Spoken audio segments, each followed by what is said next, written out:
Right now is Republican strategist Gianno Caldwell, along with Democratic strategist Jessica Tarlov. Good to see you both. Thanks so much for joining us. Good morning. Who is behind all of this protesting, do you think, Gianno? I think that the Democratic Party, which organized the protests in Chicago, is behind it. What we saw is violent Democratic thugs who are afraid of Donald Trump because they believe that if Donald Trump is the president, he would make sure the rule of law is followed. Additionally, we've seen throughout this country, whereas there's been sympathizers when it comes to law enforcement, in the sense that everything is anti-police, and I think that we're going to see a difference under Donald Trump. Jessica, what do you think?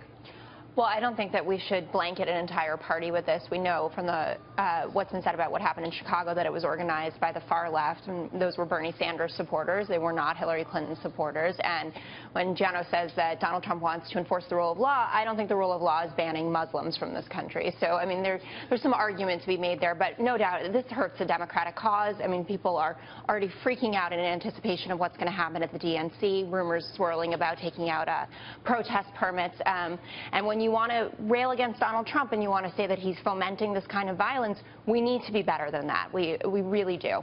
Dagan, how do you see it? I think at the end of the day that it's absurd, but it doesn't hurt Donald Trump. No, and I agree. It helps him. Yeah. It hurts the Democrats. You agree with that? Yeah. Well, you saw with the Bernie Sanders reporters the disruptions in Nevada.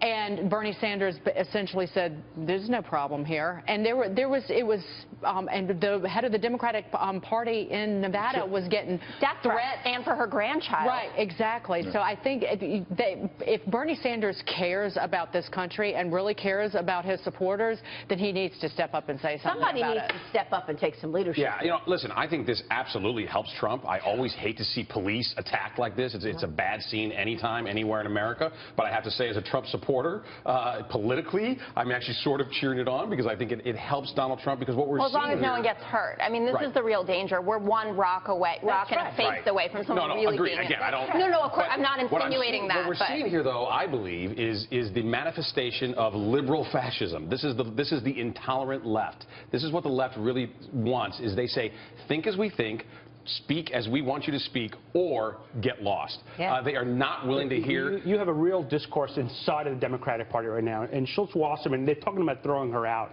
completely as the head of the DNC. So you have real discourse between Sanders, who feels like he's getting completely stabbed in the back by the Democratic Party, and these are his supporters who feel that the Democratic machine is not behind him. Right. So I believe this absolutely hurts the Democratic Party. This illustrates a corner of the far left of preaching tolerance by fomenting intolerance. It's the most insane circular logic, and it never goes anywhere. And you don't mind seeing protesters calm, organized protesting, but when it gets like anarchy, this is just wrong. Bernie. What about this, you guys? The Clinton campaign releasing a new ad, this time targeting Donald Trump's business record and his past comments on the real estate market. Listen to this. This is an economy that can't find the bottom of bad news. 10 years of saving completely gone, vanished. The biggest crash of household wealth that we've ever had in the United States.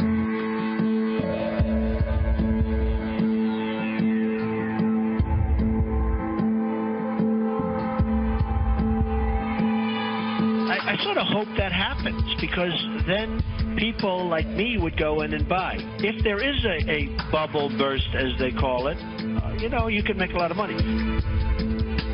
So that's the ad from Clinton, and Trump responded to the ad. He said in a statement, "I am a businessman and I have made a lot of money in down markets. In some cases, as much as I've made when markets are good. Frankly, this is the kind of thinking our country needs, understanding how to get a good results out of a very bad and sad situation." What do you think about this, Jessica? I mean, I think that that's the perfect response from Donald Trump, because it's resonated with Americans that he's a businessman. We're a capitalist nation, and then his voters feel like we're swinging way too far to the left here, moving towards socialism. So I get it. But the interesting test for me will be how far people will go in terms of their support for him when they feel like he's actually hurt them personally, that he's profited from their losses, the loss of their home, the loss of their jobs, etc. So I think it's smart for Clinton to keep hammering this angle and to talk about about, you know, what economic gains we've made under Obama. She's obviously going to use her husband's record with 22 million jobs and 4% GDP growth, which is what everybody wants. But it's going to be a hard sell when wages are relatively stagnant, and it's going to be tough. So the two business guys on the set, I mean, would this resonate? You know, well, no, it's you're talking about shorting markets all the time and making money when markets go down. Sure. Well, I'm not making them go down, first of all. Of course not. Nor did Donald Trump make housing go down. He's just saying when things go down, sometimes there's opportunity. Look, he's a developer. Developers love cheaper land so they can build beautiful things, which, by the way, he's done in this city and around the world, just like a restaurateur wants cheaper food, right, so that he can, so his margins can increase. The winery that they own in Virginia was bought at a foreclosure auction, but guess what? It was owned by a rich person. So it was a rich person who went to foreclosure. So I don't know how you turn that into Everybody would love to find a foreclosure situation. Right. And when you can, you take advantage of it. Many people bought condos in Miami, right at the bottom of the market. They took advantage of the depressed prices. He didn't cause the depressed prices. I don't think this is going to resonate. No. Gianno, what do you think? Backfire. I think that it won't resonate. As Donald Trump said, he is a businessman. As I did when the market crashed, I bought a lot of stock in AIG and did very well. I think that's what people will want to see, somebody who is a strong investor. And he's been unapologetic and unafraid to pontificate on his business success. So I think that this is going to be something that doesn't really play out in the way in which she thinks it will, because we see that she's trying to make him out to be just a billionaire who's out for himself. But this billionaire has had an economic populist message that is connected with blue-collar workers across this country, and they just want to believe that we can go beyond what appears to be a very rigged system. Yeah, so I think that it actually plays to his base. Does she make the assumption that people are stupid? I mean, Jessica, really, I mean, no one thinks Donald Trump caused the financial crisis, right? No, that's not at all. But what people could think is that it doesn't feel genuine, or it doesn't feel like he really cares about the little guy when he's just talking about profiting off of other people's losses. That's all that I'm saying. It's an emotional appeal, and that's what she'll continue to make as this carries on. Jessica Tarlov, Gianno, Caldwell, good to see you both. Thank you. Thank you so much. Straight